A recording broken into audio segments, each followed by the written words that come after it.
Honeydukes is a legendary wizarding sweet shop from the Harry Potter world, and so today we're going to put all those sweets onto a cake.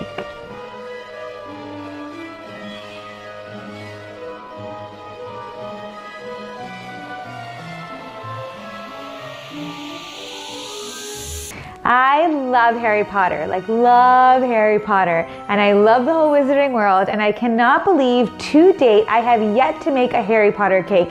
So today this all has to change, and I'm making a Honeydukes cake. And Harry Potter always reminds me of the holidays because I have a marathon every year, so this is my holiday cake. To begin making this cake, I made two 4-inch vanilla cakes in 3-inch pans so they were slightly bigger, and colored the batter pink. I also made two pink 6-inch cakes and two 6 electric green cakes. I leveled all of my cakes and showered them in simple syrup before filling these cakes with bright electric green Swiss meringue buttercream.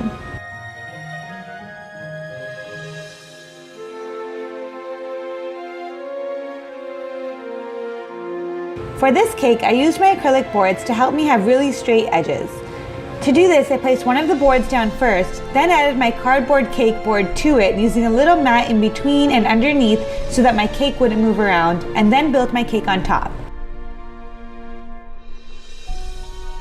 Then I filled my cake and then put it in the fridge to cool for 30 minutes.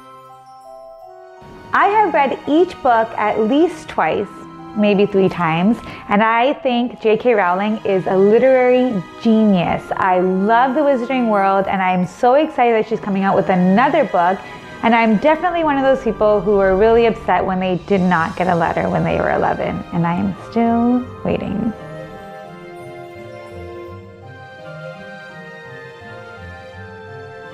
I then gave both of these cakes a crumb coat with pink Swiss meringue buttercream and put them back in the fridge to chill.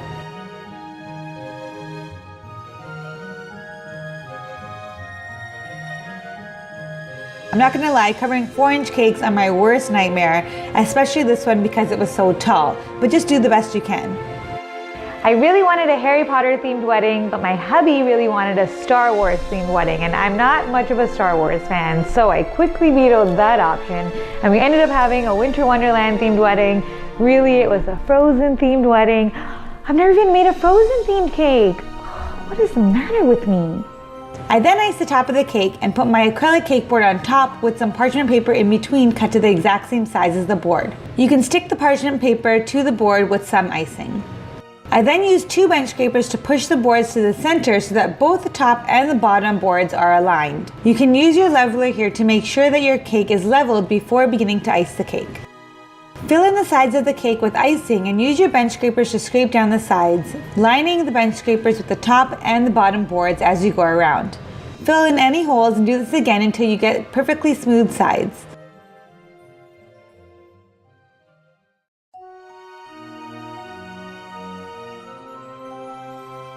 I did the exact same thing with the 4-inch cake, but I didn't have 4-inch acrylic boards, so I just used cardboard ones and did the exact same thing, and it works perfectly fine. Put the cakes into the fridge so that the buttercream will harden up. Once they are cooled, use an offset spatula to go in between the board and the parchment paper and go all the way around the cake until the board comes off. Then simply remove the parchment paper and fill in the holes with extra buttercream. I'll release a more in-depth video on how to use the boards very soon. Put both cakes back into the fridge.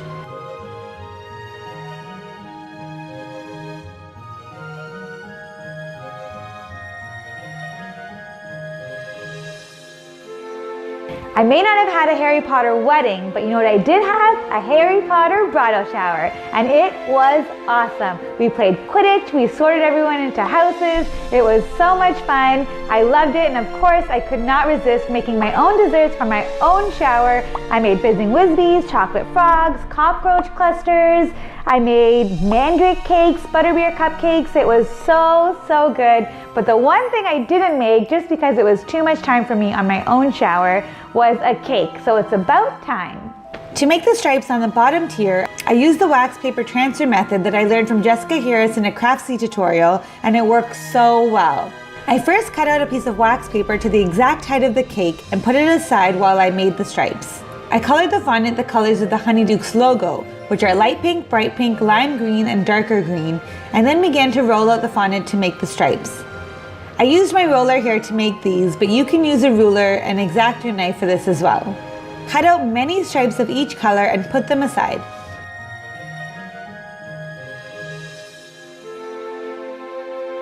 Tape your wax paper down to your table or to your cutting board. Then coat the wax paper in a small bit of shortening all over the wax paper first. Start placing your strips down. Remember that the part facing down is the part that will actually be showing on the cake, so make sure to put the nice side down. My husband actually thinks I only married him because his initials are HP.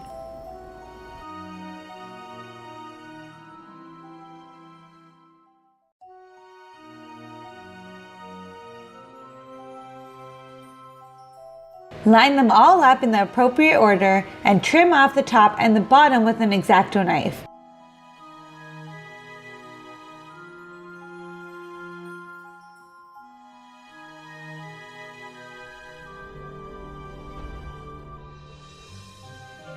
Cover the strips in a thin coat of shortening so that they will all stick to the cake.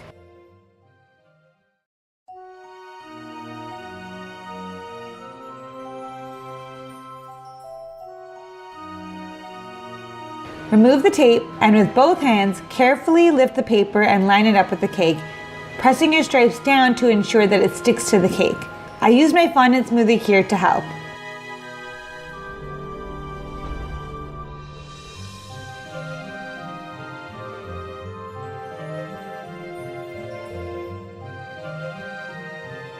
Once all of your stripes are in place, remove your wax paper and voila! Repeat the steps as many times as you need to cover the bottom of the cake all the way around.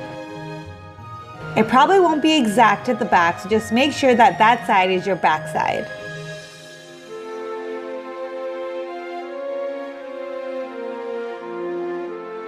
In December, my hubby and I are going to the Wizarding World of Harry Potter in Florida, and I am so excited. The last time I went, I was with 14 of my family members, and we are all Harry Potter fans, so we spent the entire day there, and it was so much fun. It was really like a dream come true, and that was before they had a second park and before they had the Hogwarts Express.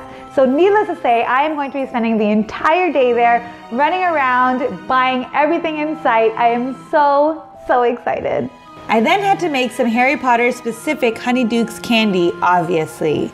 I decided to make fizzing wizzbees and chocolate frogs.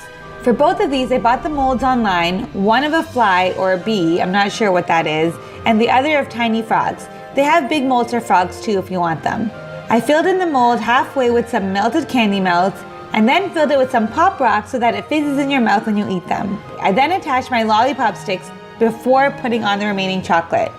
Fill in the remaining holes with some chocolate and then give it a tap a few times to move any bubbles, and then put it in the fridge for 15 minutes. I did the exact same thing with the chocolate frogs, although you don't have to add the pop rocks.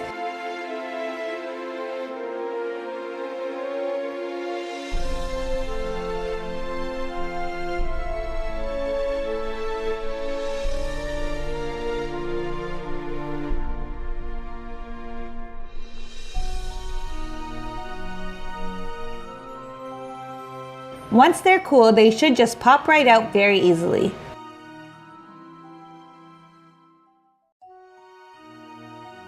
For the Honeydew sign, you can get this printed out on sugar or rice paper if you want them to be edible. Or you can make it out of fondant. I use regular paper here, just make sure to put something behind it so that you protect it from the cake, and make sure to let the people who are eating the cake know that this part is not edible. When stacking the cake, I always use bubble tea straws in the bottom layer to make sure that the cake does not collapse. You really don't want the cake caving in on you, so make sure to put enough bubble tea straws to hold your cake on each side and cut them to the height of the cake so that your cake basically has something to sit on.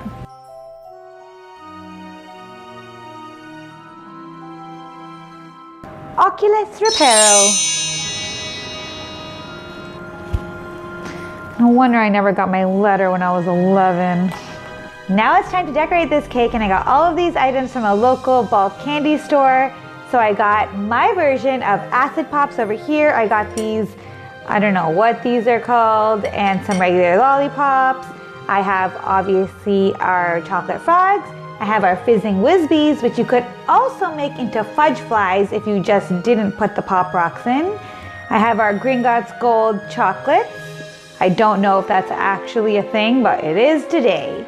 We have our jelly slugs, exploding bonbons, Drooble's Best bubblegum, Sherbet lemon drops, and of course, our Birdie Bots every flavored beans. Can't have a Honeydukes cake without that. Now our cake is ready to decorate, and I'm just going to start decorating with candy all over it, and let's see what happens.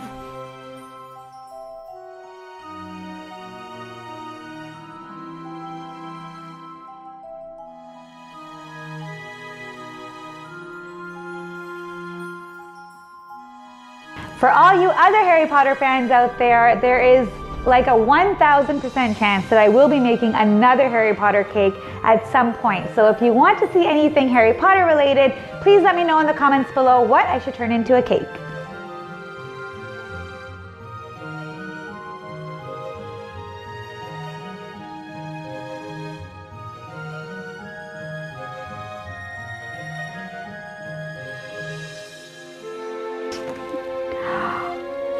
These say Canada Dollar on them.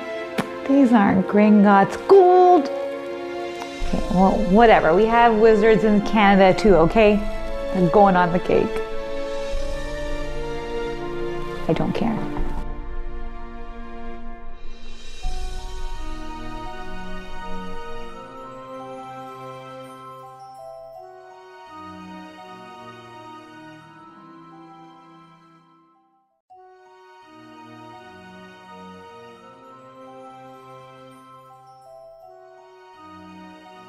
Thank you so much for watching. If you like this video and you like this cake, don't forget to give it a thumbs up. And if you haven't yet seen my last videos, click here to watch it. And don't forget to subscribe to this channel right over here. If you love Harry Potter as much as I do, let me know in the comments below what else you'd like to see made into a cake from Harry Potter.